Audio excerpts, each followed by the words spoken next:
Emily, Thomas and Friends.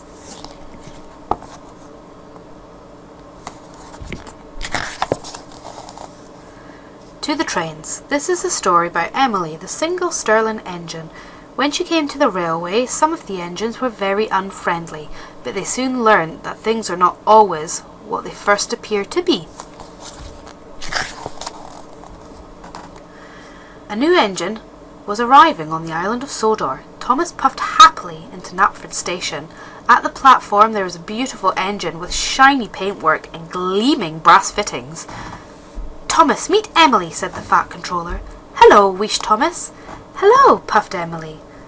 "Emily, go and collect the coaches so you can learn the passengers' routes," said the fat controller. "Yes, sir," smiled Emily as she steamed away.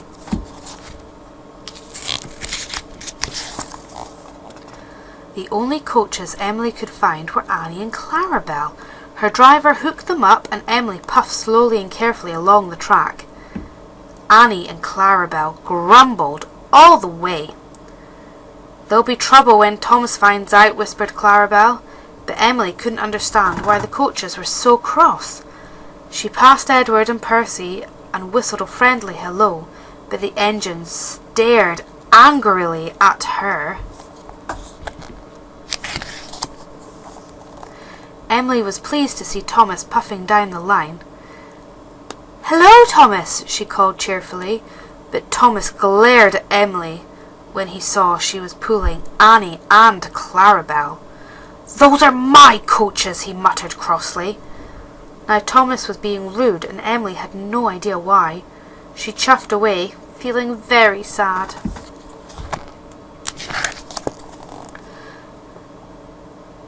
Thomas was at Maithwaite station when the fat controller arrived. "I want you to go to the docks to pick up some new coaches," he ordered. "New coaches?" exclaimed Thomas. "But sir—" "Really useful engines don't argue," shouted the fat controller. Thomas was very unhappy. He thought the new coaches were for him, and he wanted Annie and Clarabelle back. Later that day, Emily returned to the yard. Oliver was very upset to see her pulling Annie and Clarabelle. "Those are Thomas's coaches," he cried. "No wonder he was cross," said Emily. "I will return them straight away." Meanwhile, Thomas was puffing angrily along the track with new coaches. "Don't want new coaches," he chuffed. Emily was on her way back when Singleman waved her down. Oliver hadn't cleared his box. Emily sped off to see what was wrong. Oliver had broken down on the track crossing and his driver had gone for help. Suddenly, Emily heard a whistle in the distance. Thomas was steaming along the track, straight into Oliver. He would never be able to stop in time. Emily quickly charged towards Oliver and pushed him off the track, just before Thomas rocketed past. Emily had saved Thomas and Oliver. That evening the fat controller had a special surprise for her. "Emily, you are a very brave engine," he said, "so it gives me great pleasure to present you with 2 brand new coaches." "Thank you, sir," replied Emily.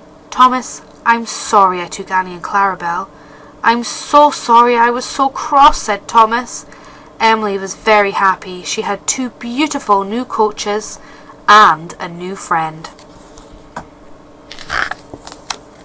Later that summer, the fat controller opened some new routes. Emily was given the flour mill special. "I have to do the Blacklock run," huffed James. "He's frightened of the Blacklock monster," teased Thomas. "Nonsense," said James, and he puffed away. "What's the Blacklock monster?" asked Emily. "Nobody knows," said Thomas. "Black shapes move in the water, then disappear." Emily was glad she didn't have to go to the Blacklock. The next morning, Emily collected the trucks from the flour mill, but they were being naughty. Emily pulled as hard as she could, but the trucks made her go very slowly. Emily was late delivering the flour, so there was no fresh bread that day. The fat controller was cross. "I didn't have any toast for breakfast. If you are late again, you will have to do the Blacklock run instead of James." "I must get the flour to the bakery on time tomorrow," puffed Emily. But the next day the trucks were being naughty again. They told Emily to leave before they were coupled properly, so half of them were left behind. The bakery manager was very angry when Emily arrived with only half the flour. Emily raced back to the mill for the rest of the trucks. She was very cross and shunted them all her strength. But the trucks had taken their brakes off.